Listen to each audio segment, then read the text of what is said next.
ubhaptizo. Say hallelujah. Say hallelujah. The reason we follow this Jesus, he is the light of the whole world. Say hallelujah. Can you say viva Jesus, viva? And nivanga makholwa.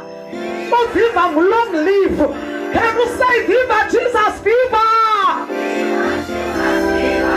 Abantu besathi viva ebantwini thina sithi viva kuYesu. Hallelujah. Hallelujah. Wampholaphi onje osiqolele izono zethu, osiqolele athi awunatyala, athi xa abantu bekulanda ngezono zakho uthi ambazibuza kuYesu. Hallelujah. Ndiyengathele xa abantu abakhaliswa kuba uSathana ebamangalela babe bezazi babasindiswe manyani, balile bathi abantu mna bayandijaja, abantu mna bandi-understand. Akho bantu uzawuunderstanda wena, funeka wena uzi-understande. Xa wena ungazi-understanda akho bantu baza-understanda. Say amen. Xa ungakholwa wena busindisiwe, ngubani azawukholwa ludaba oluvileyo wena? Ngoba le nto ivakele kuwe, le nto ifike kuwe. Waze wafika uManqoba, ithi khona ingoma endiyithanda ithi le ndithetha nam entliziyweni, ithi naso ke isimanga sevangeli. Hallelujah.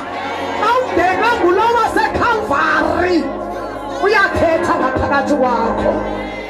Khawuthi thetha nam ngomoya wakho uzihlambe izono zami. Hallelujah.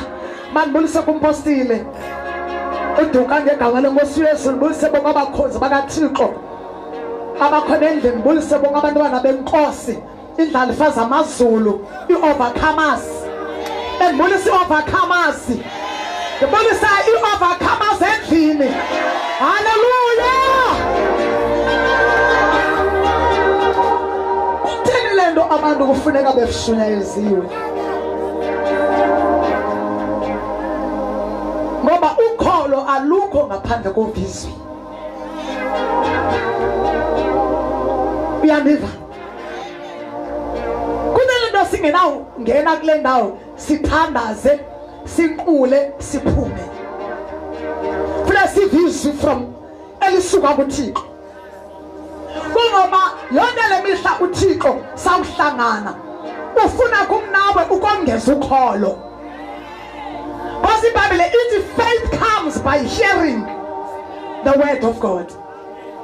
Each time you hear the word of God, funa uyazi ba ukholo lwakho luyanda. Unless izwi ulifunda as a novel. Uma ufunda iBhayibhile izwi likaThixo, uthi xa ufundisa uthi ndisonka sobomi. Hayi Nkosi yami ndiyamthanda uYesu. Ngoba uYesu ufihlwe apha eBhayibhileni. Hallelujah. uYesu uyi-mystery. uYesu, Jesus Christ is mystery and the church is mystery. Hallelujah. Xa siphenya ke ngoku izibhalo, sihlala phansi, sistadisha uYesu. But from Genesis uyoma kwi-Revelations, iBhayibhile phaa ithena kubekho ekuqalekeni, kungekabikho nduli, kungabikho zintaba, kungekabikho nanye into ekhoyo, kodwa yena wayekho ulizwi. Xa ngaba ufunda izwi lenkosi, you are fellowshipping with the Lord of Lords. Kwenza ubudlelane phakathi kwakho naye. Uthi ufaka wenza ubuhlobo kunye nam. Khabakho ubuhlobo kunye nam. Uyakhala uThixo ngabantu bakhe. Uthi abantu mabakho ubuhlobo kunye nam. Ngoba abantu bam ngabantu benhliziyo yam. Say glory to Jesus. Say glory to the Messiah. Namhlanje ke bazalwane sakobelana ngale subject yobhaptizo. Sibona ibaluleke kanjani le nto yoba umuntu xa amkele uYesu Kristu umele abhaptizwe. Andithi nangophehlelelwa. andithi mna ngoba umuntu athatha amanzi achokozwe kuthiwa ubhaptiziwe. Thina mna ngobhaptizo eligama lithi ukubhaptiza litsho to be submerged, litsho ukungeniswa entweni wena ungabonakali kubonakale lento ungene kuyo. Litsho ukuntshwiliselwa ungeniswe kuyo. Hallelujah. Umuntu akazibhaptizi uyabhaptizwa. Umuntu akholwayo. Step number 1, wamkela uYesu abe inkosi nomsindisi wobomi bakho. Awamkela icawa, awamkela igama lenkonzo, kodwa wamkela lo othe I will build my church. Was what? And the gates of hell shall not prevail against my church. Samkela yena bazalwane. Sihlanganiswa nguye kule ndawo. Singanalo igama lenkonzo, kodwa igama lenkonzo alithoni niks emazulwini. Masithi amen. Umnikazi wethu nguYesu. Xa umamkela uYesu uthi kuye thatha uqobo lwami. Uthi kuye ndilawule yiba inkosi nomsindisi wobomi bami. Iqamba kwenze mandingaphinde ndizilawule mna ngoba ndohlulakele ukuzilawula. Say amen. Say hallelujah. Uthi kuYesu yiba ngumsindisi ngoba wena ubona konke mna nento ezingaziboniyo. Uthi ngamanye amagama, save me oh Lord. Ndisindise kwinkohlakalo, ndisindise bubini, ndisindise kwintshaba zam, ndisindise esihogweni, mandingayi ngoba ndinawe. Say amen. Uvuma ubukhosi bukaYesu. Uthi uYesu inkosi yami, futhi loo nto uyitsho ungafihlisi. Xa wamkela uYesu awungomfundi wasemfihlakalweni. Xa wamkela uYesu Kristu, you become confident about the lordship of Jesus Christ. Masithi amen. Xa enkosi yakho uYesu, igunya elilawulayo phezu kwakho nelakhe kuphela. Is that right? Ligunya lakhe, authority. In other words, you are under the authority yamazulu. Angabona amagunya lapha emhlabeni ithi iBhayibheli masiwathobele. Kodwa lawo magunya lawo awanalawulo kubomi bethu basezulwini. Awunasixelela lo magunya ukuba ngaba masingayi kule ndlela asezulwini. Asilawula kwenza lapha emhlabeni izinto. Kodwa nazinto ezingasixabanisi noThixo. Kodwa when it comes kwizinto ezixabanisa noThixo, sawubhoka sixela Daniel. Sibhoka sixela amadoda amathathu athi wona we shall not bow. Say amen. Njenge umuntu uyasindiswa, wena usanda kwamkela uYesu, sibalekile basihambe sonke singabe sibashiya abantu. Uyamvuma uYesu ngomlomo nje le nto uyenzile nongekasindiswa. Okule ndawo funeka yazi uba uYesu uyavunywa ngomlomo. Nalo mlomo oncokola ngawo nabantu ngulo mlomo ekufanele uvume inkosi uYesu ngawo. Phambi kwabantu. Ngoba uthi andivuma phambi kwabantu, ndomvuma nam phambi koThixo naphambi kwezithunywa zamazulu. Uba ungamvuma uYesu apha emhlabeni ngokubonakalayo asoze akhanyele ezulwini. Masithi amen. So indaba yokusindiswa ayondaba bazalwane efihlakeleyo.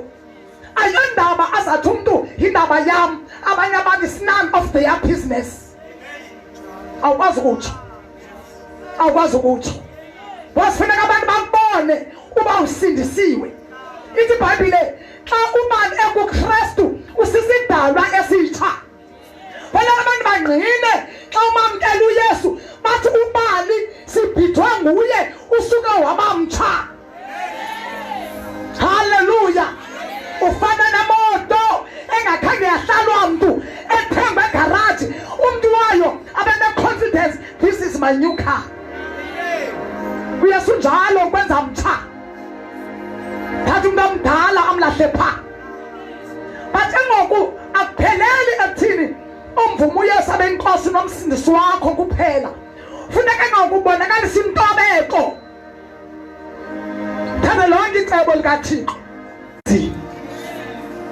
ukufakwa emanzini icebo likaThixo ukubhaptizwa kwabantu ayonto yecawe ethile kodwa yinto esuka emazulwini say amen ngoba iBhayibhile mathatha amangqina amele ungqina ngathi emhlabeni uba ngumntwana kaThixo umisela amangqina amathathu nguThixo efuneka la mangqina amathathu angqine ngawe ngoba iBhayibhile bameyisile bona ngelizwi lobungqina babo nabo bunye ubungqina ngala mangqina amathathu okokuqala into efuneka ingqinele wena uba ngumntwana kaThixo ngamanzi khawuthi amanzi khawuthi water say water elesibini ingqina elimele lingqine ngawe uba ngumntwana kaThixo ligazi say the blood of Jesus say the blood of Jesus xa wamkela uyesu yakuhlamba ngegazi lakhe xa kuhlambile ngegazi lakhe lisheke kuwe igazi likaYesu liyi-DNA kaYesu kuwe besithethile ngenye mina apha loo nto into abangibangwa ngqawuza kwisitrato zaseQomane noba uhamba phi uthi ndingokaKrestu uKrestu lo ngokaThixo kungenxa yegazi likaYesu elikuwe eli gazi limunika i-confidence yoba ndizelwe nguThixo liyangqina igazi lithi lo ngunyana kaThixo lo bona lingqina igazi xa likubona igazi lemvana hayi igazi lebhokhwe hayi igazi lamahole kodwa igazi likaYesu lithi lo ngowasezulwini ngowaphi lo noba sisemhlabeni kodwa singabaphi singabasezulwini haleluya yile nto uYesu xa umuntu esemamkela amenza isidalwa esitsha ngoba singena isidalwa esidala ezulwini izulu indawo engcwele apho kungena khona abahlanjiwe ngegazi lemvana athi Yohana ngoba nina abaya kuthiwa abaya ubabona pha banguba zimhlophe ngabasuka emhlabeni uthi aba ngabathe ingubo zabo bazihlamba egazini lemvana xa wamkela uYesu noxanduva lokuhlamba ingubo yakho say amen say hallelujah ngathi ndiyakuva bawo ngathi ndiyakuva nkosi yam unoxanduva so that ungazophila unesazela ngoba abantu bathi siyajajwa into abayisazela simphethe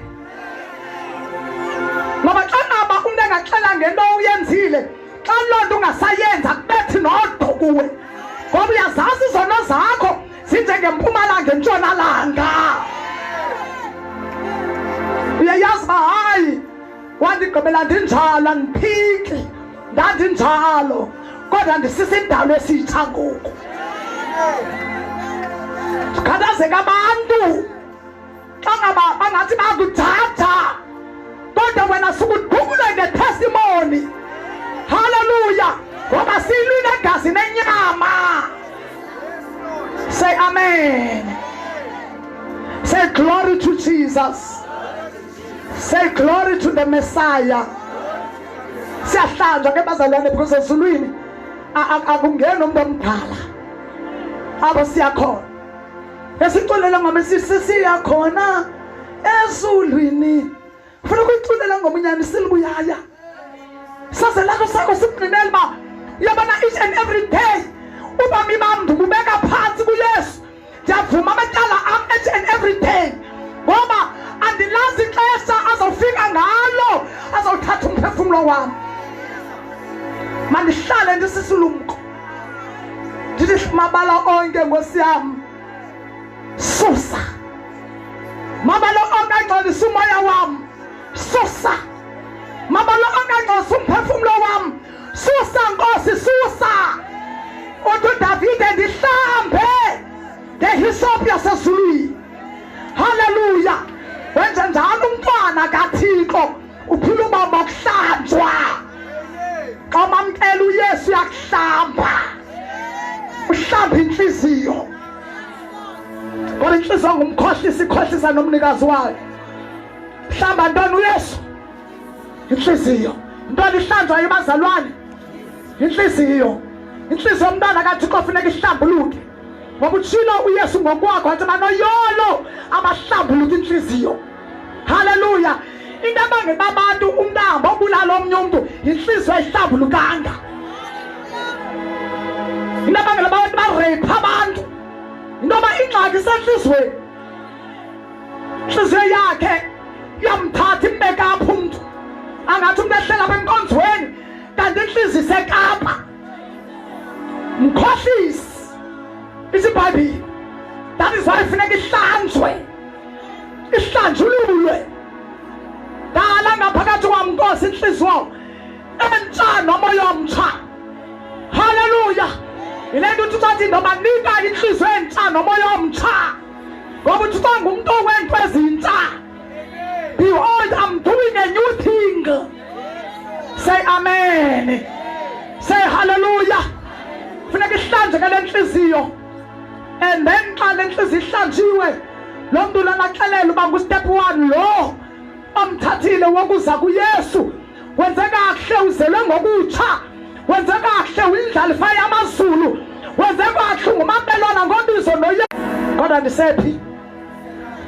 Kodwa ndisaphila phi emhlabeni? uYesu wafa wavuswa nguThixo. Make ndithathe olohambo ngokholo lokufa naye. Bosivuma okokuba ndiyafa noYesu, ndivuswa naye.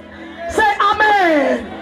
Xa ungeniswa emanzini ithi loo nto wenza umfuziselo wokufa nokuvuswa naye.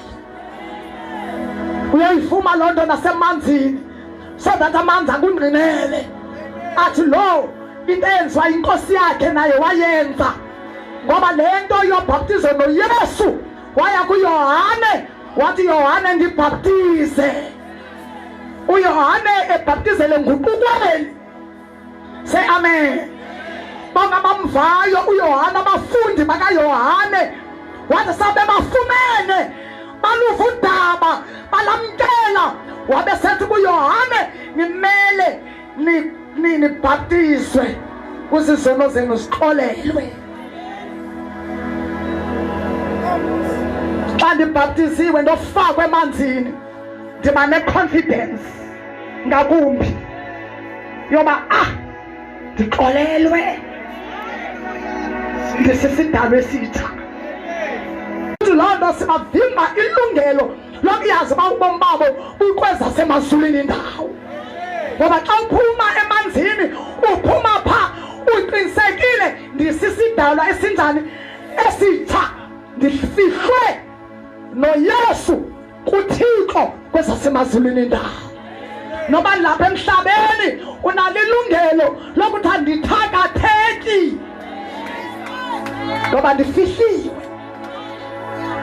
Unalo ilungelo lokuthi andiqalekiseki ngoba ndifihliwe. Noba ndihamba emhlabeni njengenkosi yam uYesu oweza wazomanifesta emhlabeni waba nguGod in the flesh, wayezobonakalisa thina uba umntu xa ekuThixo esemhlabeni uba njani. Masithi amen. Yandiva abazalwane, ibalekele indaba yantoni? Yamanzi. Ngoba amanzi enza ubungqina ngabani na? Ngabantwana bakaThixo. Amanzi angqinela abantu obana abahlanjwe ngegazi. Amanzi umuntu uqala ahlanjwe ngegazi, and then emveni koko ongena emanzini. Because amanzi negazi funeka into zimbini zime ngawe. Zithi lo ngumntwana kaThixo, ungalali umfundisi. Zithi lo ngumntwana kabani na? kaThixo. Yazi uthi xa ngakavule indlebe uva izinto ezithethayo zasezulwini ungaba encourage ubomi bakho bonke. Xa uva amandla ecula athi lo sisidalwe esitsha, lo ngumntwana kaThixo, lo ngolapha eParadesi, lo ufihlwe noKristu kwezasemazulwini indawo. Ungangaphinde udlale ngevangeli. Ungayazi uba le nto inamandla le nto, ingumlilo le nto, uvalele ngaphakathi komntu. Haleluya, haleluya, haleluya. Uyabona indaba kaThixo ayelo esikolweni. Kosikolo umuntu angaya kuso athi ngifundela uThixo. Umuntu udalwe efana noThixo, then uyawalahlekelwa umuntu bubuzibulo bakhe. Ngoba uAdam athi one wafika uYesu wasibuyisela. Umuntu udinga ukwazi uYesu cha. Umuntu udinga ukwazi bani? uYesu.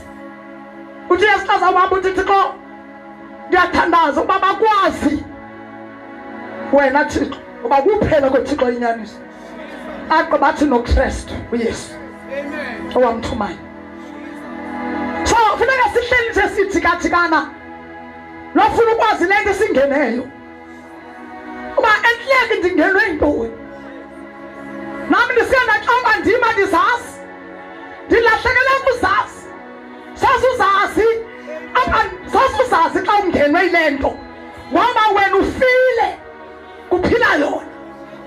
Say amen. Say amen. Say amen. Say amen. Funa kufe wena. Lena sofaka abantu emanzini. Abantu abamamofa. Mamofa babantu, makofa umuntu omdala. Makamba umuntu omdala othini abazalwane. Makofa. So ngcwaba umuntu omdala. Kuzovuka umuntu omtsha. Avuke nento ezintsha. Avuke ekhanuka ngokutsha. Avume ethetha ngokutsha. Ayenzeka umuntu xa baptiziwe abe sathetha uba wayekrwada oko wabakrwada. Alikwazi kwenzeka loo nto. Uba wayethuke engekasindiswa nangosele lo mntu lona efaka amanzini usathuka. Uba wayetshita usatshita laa nto indala. Uba wathakatha usathakatha oko. Yenzeki loo nto leyo. Masithi amen. Masithi amen. Say hallelujah. Masezweni emsinyane. Sinqenele nje le ndawo. Ndithethile indawo. Oh, eqobela umoya. Wesithathu. Funeka unqenelwe ngumoya. Banalo bakaThixo banqenelwa ngumoya. Asithethi nje noba ngophu moya engcwele. Xa ugqiba ungena emanzini, uYesu Kristu ubhaptizwa ngabantu ngamanzi. uYesu akabhaptiza umuntu ngamanzi. Ngabantu abanyulwe nguThixo babakufaka emanzini egameni likaYesu.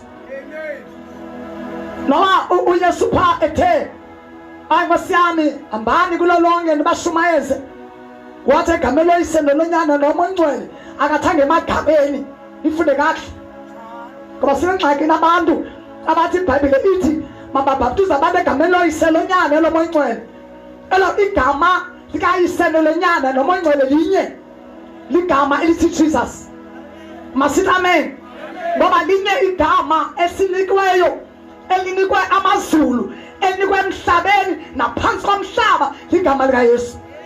So now abakhonzi bakaThixo xa bekubhaptiza funeka bakubhaptize egameni likaYesu, ngoba ungokaYesu hayi emagameni amathathu. Masithi amen. Say amen.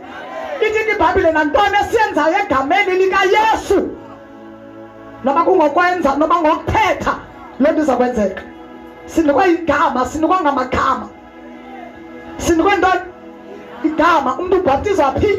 Egameni likaYesu. Ebhaptizelwa kubani? kuYesu. Xa ubhaptize emanzini ubhaptizelwa kubani? kuYesu. Ngoba ubonakalalisa ukufa naye nokuvuswa naye. In him we move, in him we live, in him we have our being. Now there's no way apha ngathi umuntu akabhaptizelwa kuYesu. Noba ubhaptize emanzini amakhosi bakaThixo bakubhaptizela kubani? kuYesu. Ngoba ubhaptize igama elikabani? elikaYesu. Bonakala singuquko. Bonakala singuquko. Hayi nyani lo muntu uguqukile lo. Lo muntu lo uvumile ukuba alandele uYesu, lo muntu umamkela uYesu, lo muntu sisidala esitsha. Lo muntu uzimisela uhamba indlela entsha, indlela uya ezulwini. Kodwa akazokwazi lo muntu ukuya ezulwini ngaphandleni kokuba lo muntu lona aqale enze imfanelo zasemazulwini esemhlabeni. So umoya ufuna ukungqinela, umoya ongcwele. uYesu ube nguye ozathi xa ba enzeni uba ungena emanzini akubhaptize ngomoya ongcwele. Ngoba uYesu uyayazi bafuna umoya ongcwele akungqinele kuba umntwana kaThixo. Haleluya. Athi ngoku yena uJohn athi bonke abamamkelayo banikwa igunya loba ngabantwana bakaThixo. Athi bangazalwanga ngokuthanda kwantoni? Kwandoda nangagazi nanyama, kodwa bazelwe ngubani? Ngumoya kaThixo.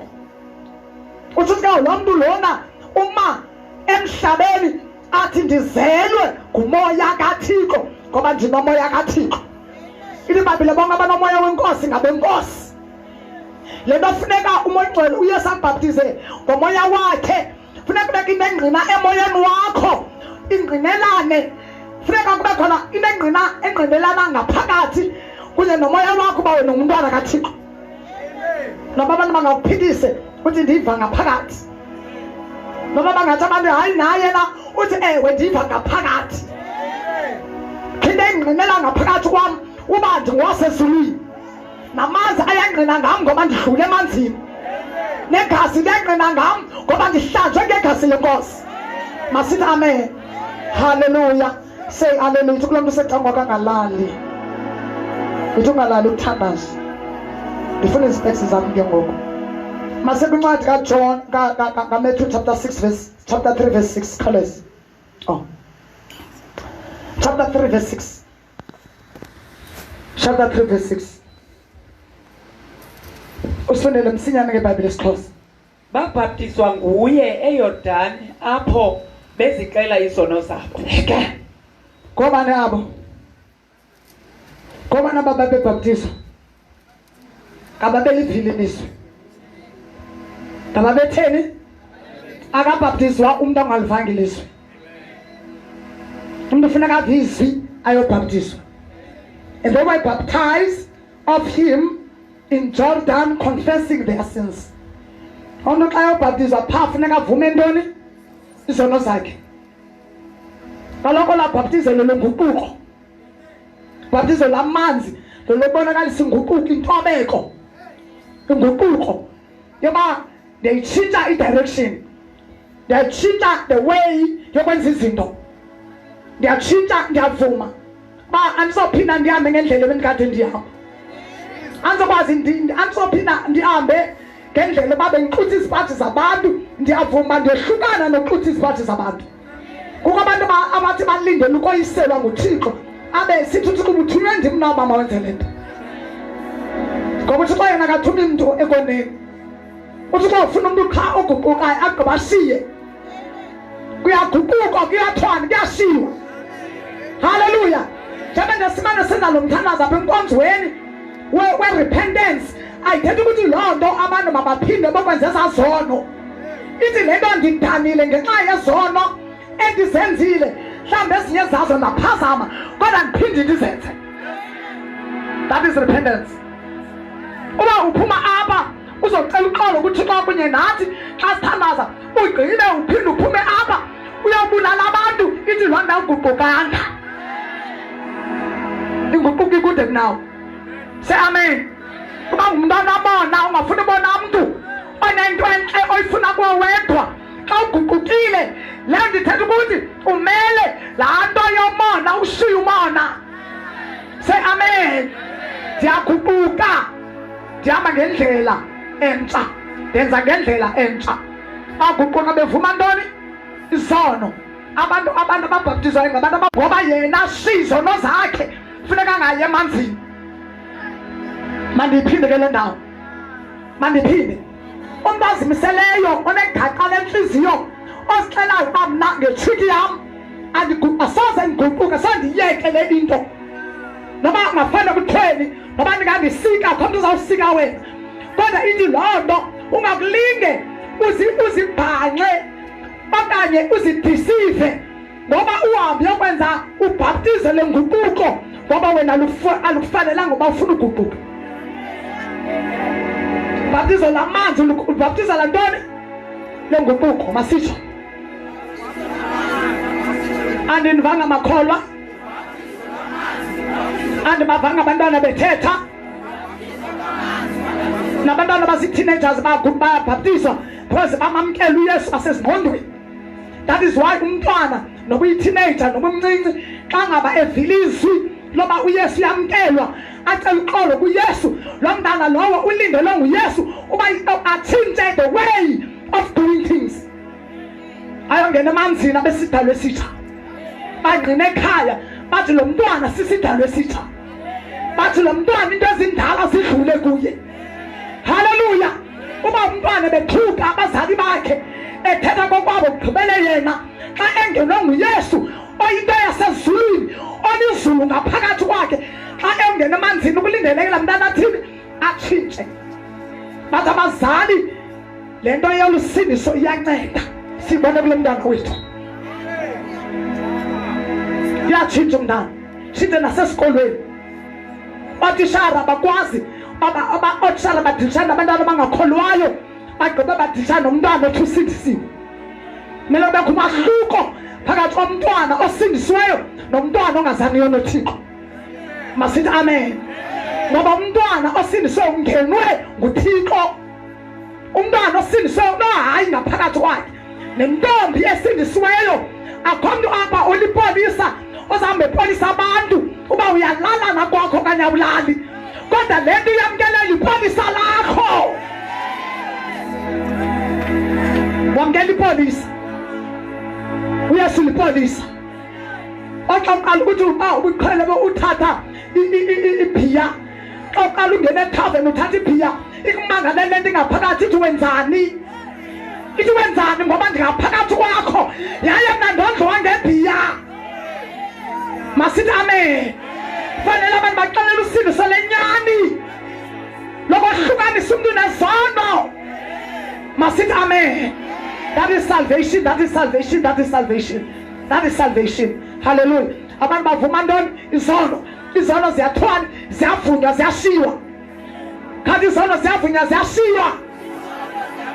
Izono ziyavunywa, ziyashiywa. Aha, uzoba sidalwe esitsha.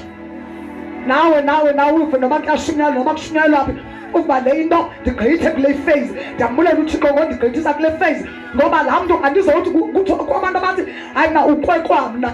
Isizathu soba uthi uyakwekwa yinto yobana isazela sikoyiki. Say amen. Luke 7:29 ithi, and all people, and all people that heard him and the publicans justified God, being baptized with the baptism of John. Bathi bonke abantu bakufa nababuthi berhafu bagwebela uThixo bamsukisa, bebhaptizwe ngobhaptizo lukaYohane. babaptiza nababuthi irhafu apha. Sibona abantu apha bebengamelanga bangena kule nto ngoba le nto lena ngugalele ephayini. Ilizwe abalivileyo bagqiba nabo bathwane babhaptizwa. Usho ukuthi into yobhaptizo yinto yabantu bonke abaviswi. Into yobhaptizo yinto yabantu abatheni bonke. Ayobo into ikuthiwa yinto yamahlwephu.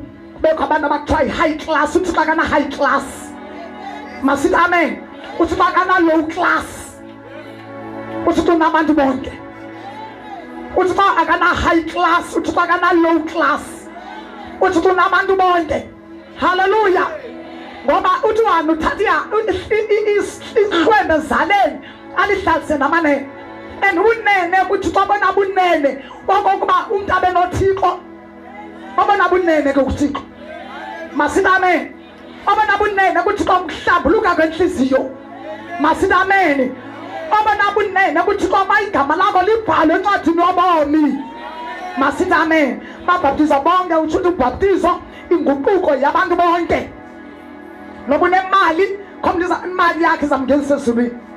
lento umuntu xa afayishe apha imali abantu basheke besilwa ngayo ngoba imali ayingena ezulwini. Hallelujah. So abantu funeka baziqobele ubutyebi basezulwini. Uthixo asinika ubutyebi lapha emhlabeni kodwa funeka bungasupasidi ubutyebi basezulwini ngoba ubutyebi basezulwini yona nto ibalulekileyo kuThixo. Hallelujah. Hallelujah.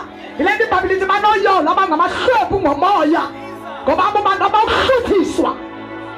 Say amen. Funeka beluhlwempu ngomoya uzokwenza isityebi nguThixo bese isityebi ngento zikaThixo and then iphumele into izongena na kwinto ezibonakalayo. Ayiqali kokubonakala iqala kongabonakaliyo.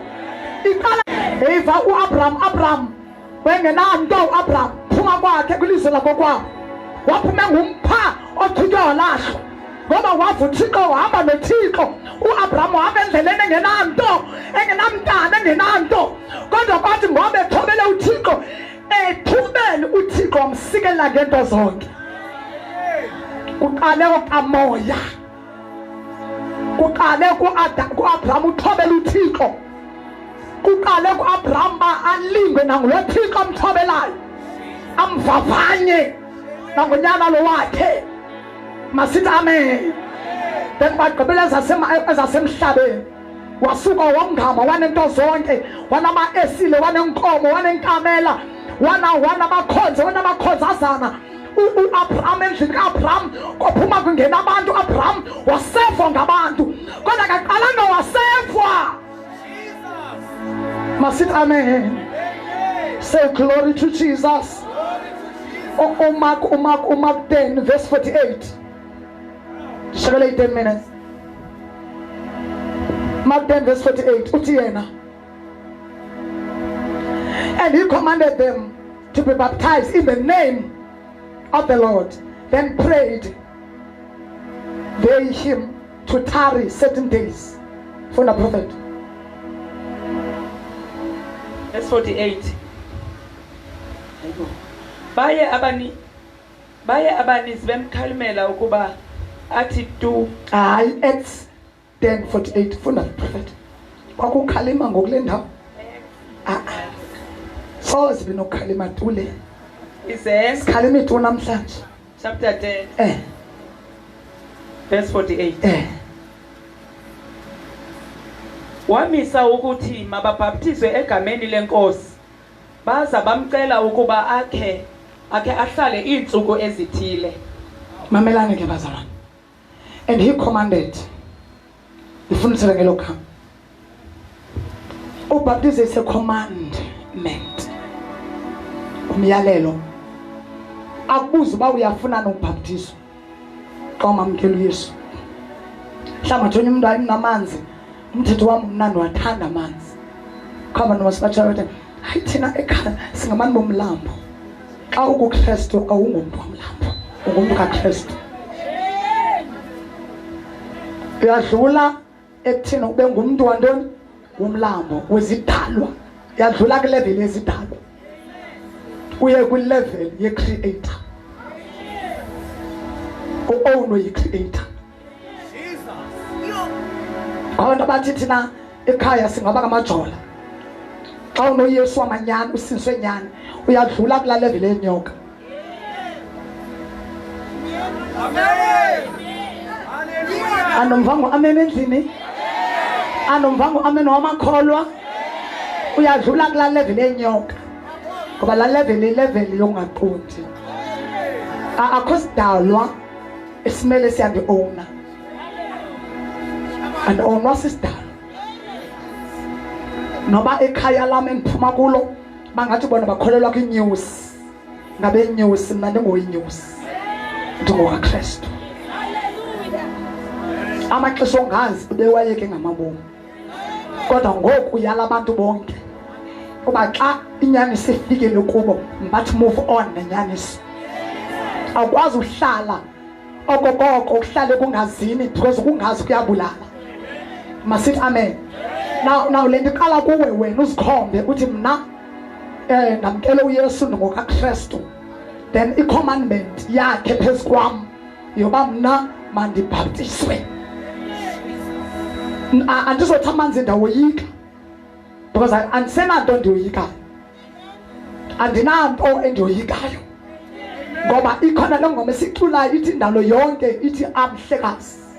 Nalamanzi bangena kuwo amanzi ubangabe uThixo ebengabanika irevelation bayaqula aqulela uThixo. Nentaka zithi ntshilo ntshilo ntshilo ntshilo, intaka zibonga uThixo. Hallelujah, hallelujah, hallelujah. Nembovane imbovane ihamba inyakazela icinci, imbovane isuka isuthixo. Akho kwanto ayidalileyo engayidalelanga yena, yonke into idalele yena. Nendudumo usidalele yena. Say glory to Jesus. Ile nto ngena ubethwa ngemibane yemilingo ntolondo, ngoba ndiyakwazi uyiva imibane. Xa imibane emilingo ndimelana nayo ndithi wena ngeke undibethe ngoba uyindalo kaThixo. Azovuma usetyenziswa ngabangendawo uba mabulala umphefumlo wam ngawe. Say glory to Jesus. Neka kuvuka ukwazi uzazi your identity in Christ. I'm born of God. I'm born from above. Andinakubudde elangeni, andinakubudde enyangeni, andinakubudde emanzini, andinakubudde enyokeni, andinakubudde ekatini, andinakubudde enjeni. Inkomo ngeke ndiqubuthe kuyo, ndidlule kwileveli yokuqubutha ezinkomeni, ndiqubutha kulo wadala inkomo.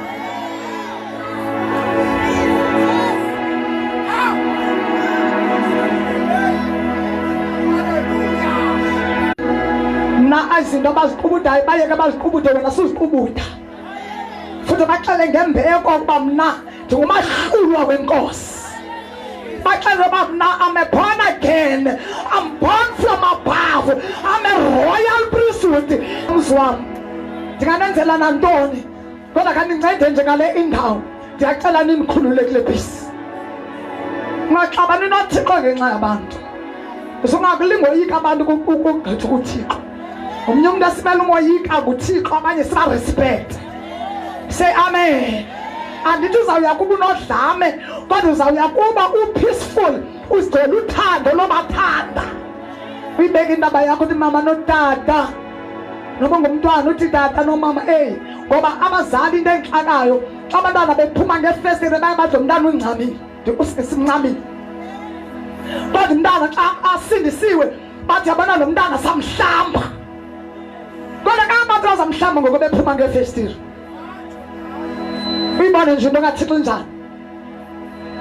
Beke nje wathatha istand sokulandela uYesu, yazi uba uYesu uyafelwa, uYesu uyamelwa. Say amen. uYesu uyafelwa, uYesu uyamelwa. Xa ungumlandeli kaYesu uyamela ulandele emveni kwakhe. Say amen. Nake banika umyalelo apha. Umbhaptizo, ubhaptizo umyalelo. It's a great, one of the great commandments. Ifitisha pha. Wabutshilo wathi hambani nibheke ehlabathini, niyokulolonga ihlabathi, nibashumayeze, nibatitshe, nibabhaptize. It's a commandment ukubhaptizwa. Umyalelo osuka kuNkosi.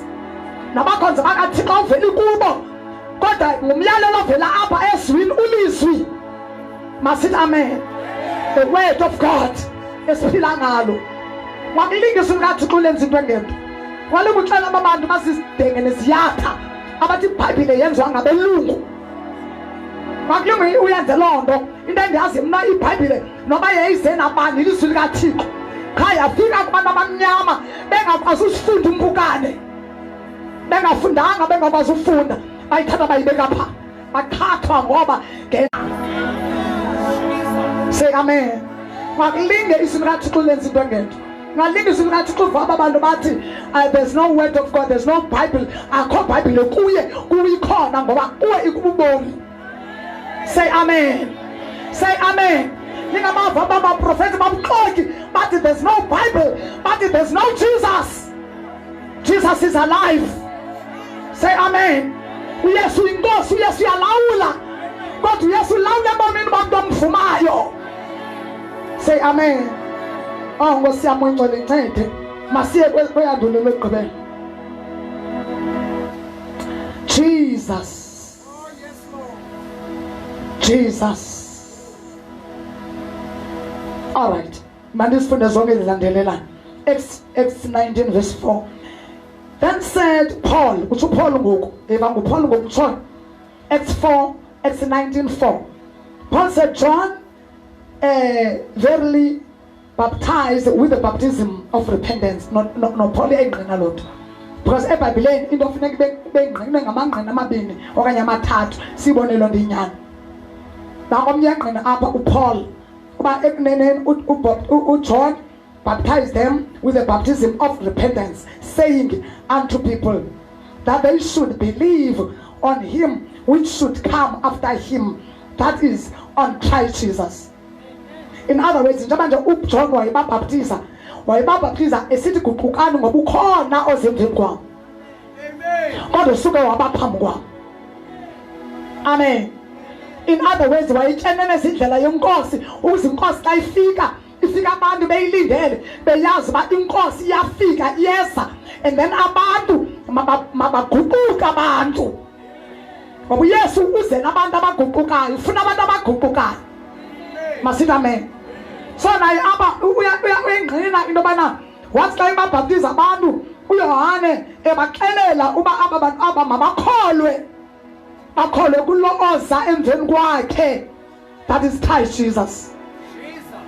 Uma abantu uyofakwa emanzini asimisi thina, simisi uYesu.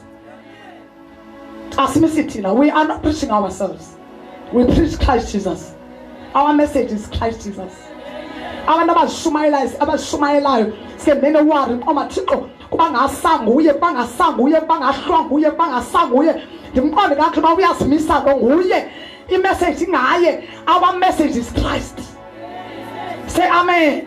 There's only one message enikwe abantu nguthixo ayikho enye, that is Jesus Christ. Ngoba yonke into ipha kuYesu, irepentance kuYesu, everything kuYesu. Masithi amen. There's no message outside Christ. Are you got a message outside Christ? Are you got a message noma angathumbe commit deliverance? I miss deliverance. Kodwa ma lo deliverance ayimdibanisa uYesu. I have deliverance according to the word of God. Amen. Because there's no message outside Christ. But to Paul, we are not preaching ourselves. Kungenjalo la mntu wenza la deliverance ngoku sele ebugqirha. Ngoba lokho mbeke ecaleni uYesu kuvela yena akakho umuntu ofile nguYesu wafa wavusa. Nangoku abantu xa beyobhaptiza sibaxela babhaptiza ngobhaptiza lento lwamanzi.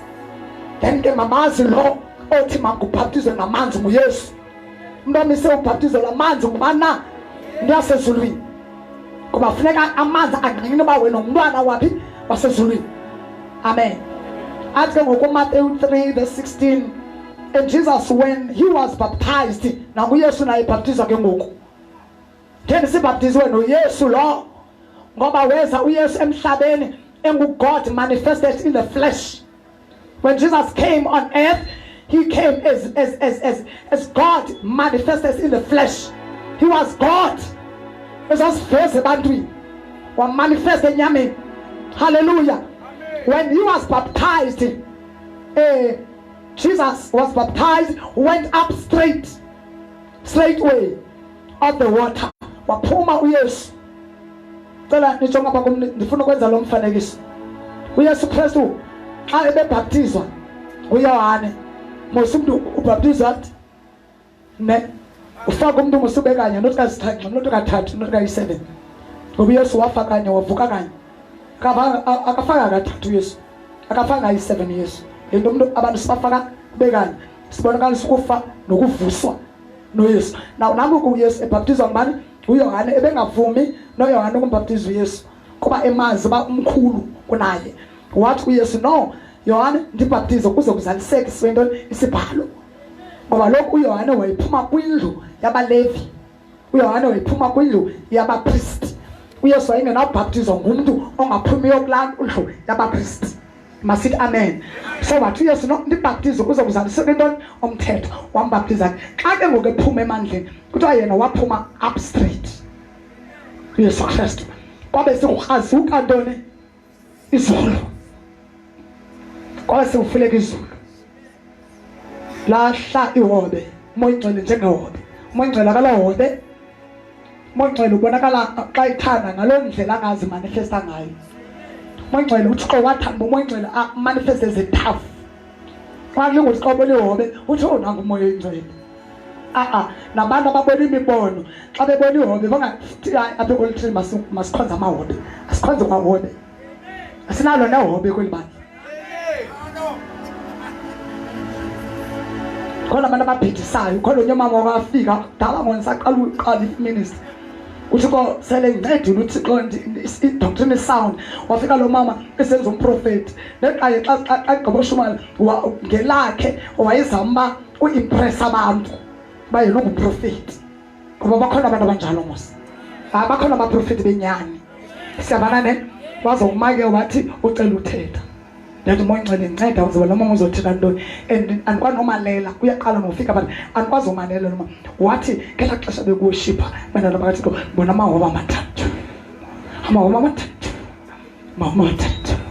amahoba amathathu and then ngela amahoba amathathu ithi wathi umoya ingcwele kum mandixelele umfundisi la bafuneka afuna amahoba amathathu azohlala kule nkonzo amahoba amathathu azohlala kule nkonzo mama amathathu azohlala kule nkonzo wathe lila ngabe ngiqoma lavela nahleka ndathatha i-microphone nathi mama asikhonze mahobe kule nkonzo ayithile kwi-level amahobe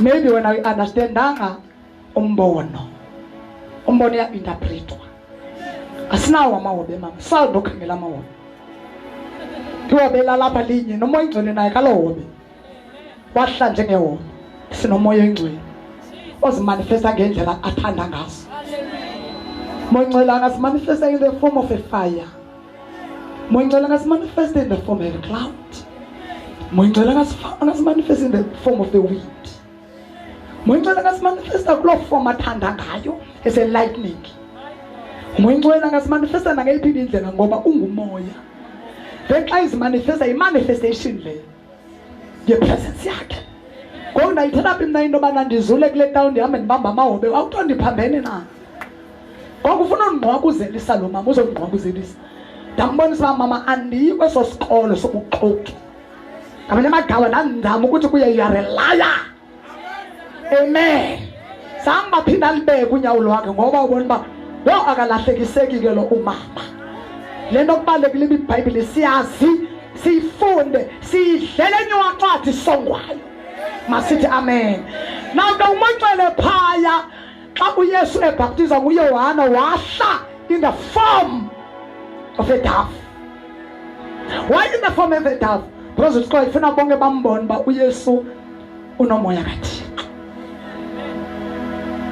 amen wabe sethi ke ngoku uYohane ndithume ukubhaptiza nguye owathi kum xa ubhaptiza abantu othe wabona umoya uhlala phezu kwakhe uzuyazi uba nguye obhaptiza ngomoya oyingcwele nangomlilo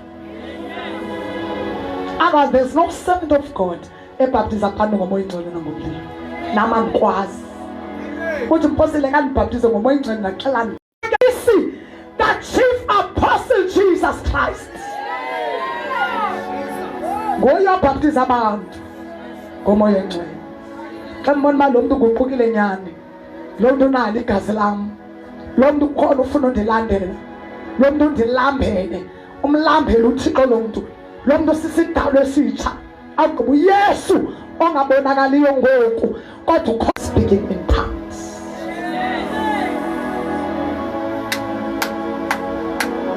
wena mntu uzayobhaptizwa emveni bungena emanzini uYesu uwabhaptizwa ngamanzi wabuThixo sembhaptiza ngomoya oyingcwele yabona noYohane zakangene kuloo nto yayingafuni uYohane yeyakhe yayiphele emanzini and then amazulu ahlisa umoya oyingcwele phezu koYesu ngoba wayezawuqala ukwenza iministry yakhe xa unikwa umoya oyingcwele nguThixo uyayazi khona le ministry funeka uyenzile noba iministry Nkosi yami, so asizophatha sorry i-microphone sonke soshumayela kule ndawo.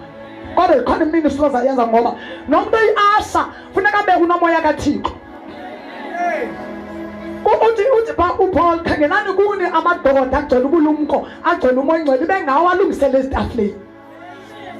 Uthi umuntu akanophekela abantu isonga afuna abantwana bakaThixo engenawo umoya ongcwele.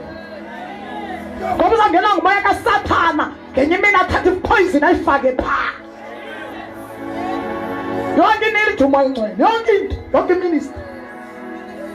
Ngoba iministry uyijongele ezantsi uthi hayi kukutshayela enkonzweni. Hey, ufuna ukutshayela abantu abanomoya kaThixo kule ndawo. Ngoba umise izitulo. Nakathi asimise izitulo abegcwele kumoya kaThixo. Understand icebo likaThixo ngoba makhe. Say amen.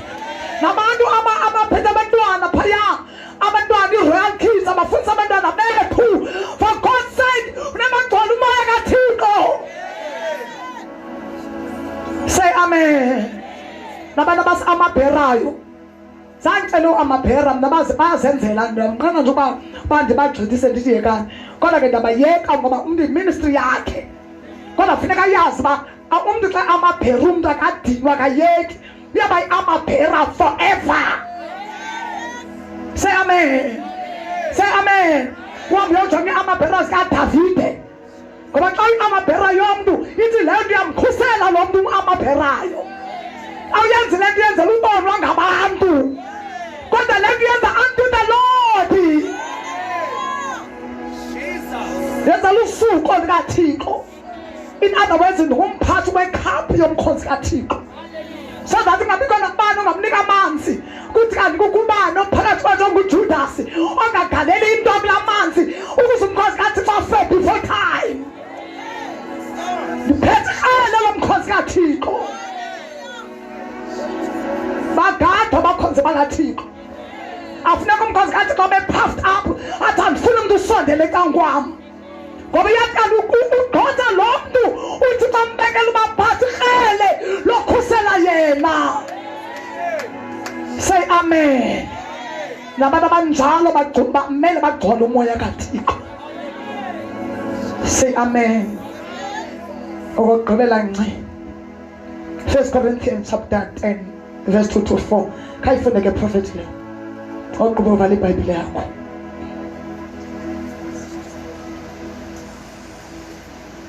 Babhaptizelwa bonke kuye uMoses. Babhaptizelwa bonke kuMoses. Efini naselwandle. Oh. Hayi Nkosi yami, hlala phansi prophet. Ingabe bengifuna nje londa. Okanye ngayifunda emakufa. Badla bonke okokudla kunye kuko komoya. Badla ukudla komoya emveni babebhaptizelwe kuMoses. Phakathi babhaptizelwe noMoses. Nayibani? Basela kayiphinde prophet ufuna umayivele. Babhaptizelwa bonke kuye uMoses. kuMoses, not no Moses. Babhaptizelwa kubani? kuMoses. Efini. Naselwandle. And then basela bonke oluluselo lunye basela bonke kuselo lomoya because bonke basifini. Kuba babeselela kwiliwa elilelomoya elibe libalandela. Kuba babesela kwiliwa lomoya elibe libalandela. Iliwa elo ke lalinguye. Oh, iliwa elo ke lalinguye. Uthixo unamandla onke. Kodwa udinga umuntu. Udinga umuntu uThixo azamisa nje. Phakathi kwabantu wadinga nje uMoses. Uma yabona ndinguThixo bendingaya kuFaro. Ebengayi uThixo kuFaro. Amhluphe ngamaphupha. Amhluphe uThixo nabangephi indlela. Uthixo lamlilo awubonakalise kuMoses utshayela tyholi ngadeli futhi. Wayibonisa kuFaro uThixo. Ngoba lo Faro watyeka bathi intona ndibona yapha. And uThixo thetha ndi Faro khulula abantu bam. Wayinoyenza uThixo lento. But because uThixo unguThixo we-order yakhe. Yeah. uThixo we-order yakhe. And abantu abangazange if babengazange babhaptizelwe kuMoses, njengoba zange bakwazi uMoses umamkela as their leader.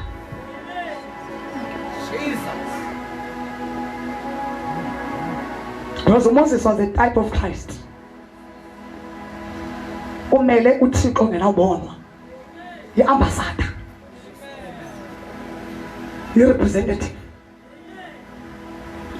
Now uThixo wenza ngamabomlendo oba aba bantu aba abenza bebehamba. Ndowazi nokuthetha kahle. uMoses uthi ndiqothi mniyanazi ba destamarish. I can't even speak well. Ndiyabhuda. Ndize ndifuna uthetha leske ndothetha leya. I'm not eloquent. Kodwa xa abantu aba-eloquent, abantu abanga-establishiwe, abantu aba-high class abanye babo. Wose bathi ntimva phambi koMoses. Wathi le ndoda le yiyo endiyimisa phambi kwenu. Anizamisa umuntu ngokuthanda kwenu. Nguye ozanikhokela niye kule ndlela ndithi niya kuyo. Icebo lami lonke ndilinike yena. Ndilithile kuye. Hambani naye. Noma uyastambulisha, noma uyastamarisha, noma akakwazi uthetha, noma phakathi kwenu ukhona aba-eloquent. Hambani naye. uMoses. Noma nike nibe namaxesha omdawutha uMoses bamkhalazela. Bathe Moses usisaphi? Sofela entlango. Ba-understandanga the plan of God. Ba-understandanga the way to Canaan. Bamele badlule esinyokeni. Bamele badlule kulwandle olubomvu. Bafike luvalile ulwandle. Badawuthe bathi Moses nalo Thixo wakho. Usikhupela ntoni? Thina yiphutha. Khona amaxesha njalo kubazalwane. Xa begqitha kwi-trials and tribulations. Bamdawuthe nalo mntu umi phambi kwabo.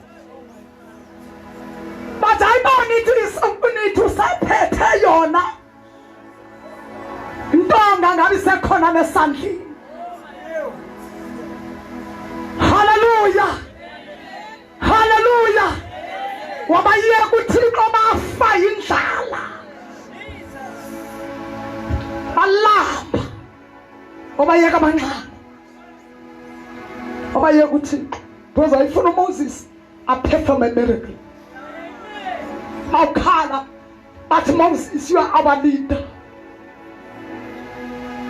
Bakhala kuThixo bancama uThixo akabaphendula. Bathi kuMoses, Moses, xelela uThixo siyafa sinyoka.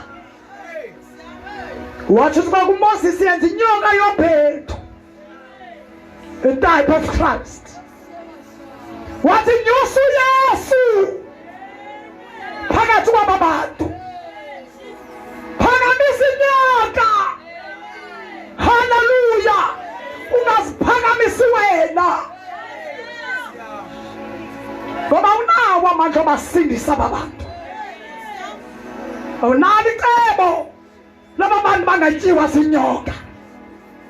Kodwa wena yenza inyoka yobhedu uyiphakamise. Hoqa kubanika umyalelo uthi jongana apha.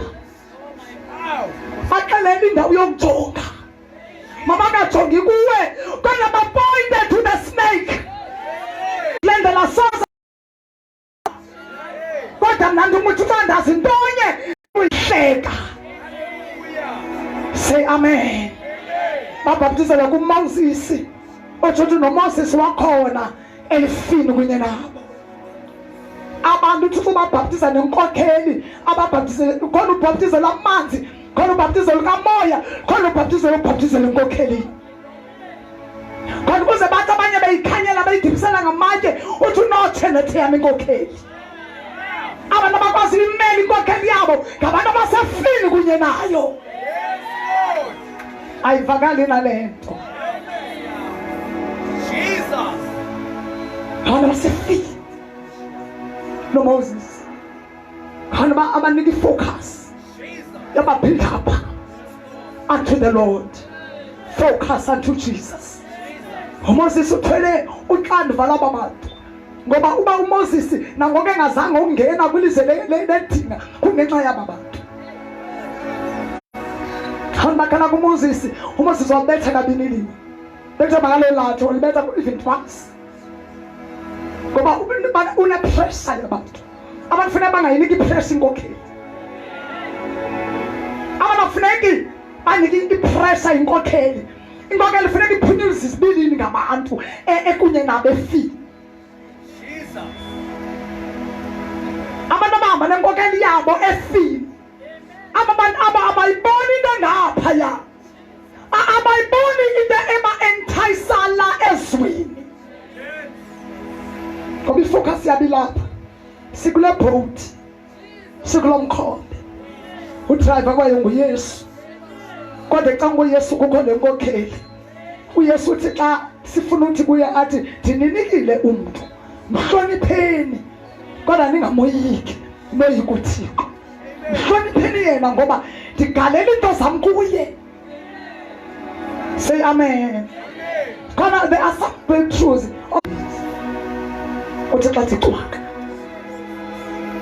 Nxa yena eyi-1 akayi-acknowledge i-leader endimnika yona. You acknowledge your leader. You appreciate your leader. You protect your leader. You love your leader. Umthande ne-weak points zakhe ozibonayo wena. Uthi Thixo ndimthande nje ngoba umenzele mna wanje. Xa ndithi nge-weak points andithethi zono mna, ndithethi ngasono apha. Ndithethi ngezono mna apha. Ndithethi ngoba inkokeli funeka itye izono yaqobisa mna Jesu Christ. Inkokeli imele into yobana iyathanda ithanda ishiye xa inkokeli umele ushiye. Noma wabizwa ngothixo ngulewu xa usofika kwathiwa uyinkokheli umele ubulahle ubulewu. Namhlanje sesinamapasta abazuma abantwana ngabantu abangena nakho konke. Sesinamapasta abangenantloko.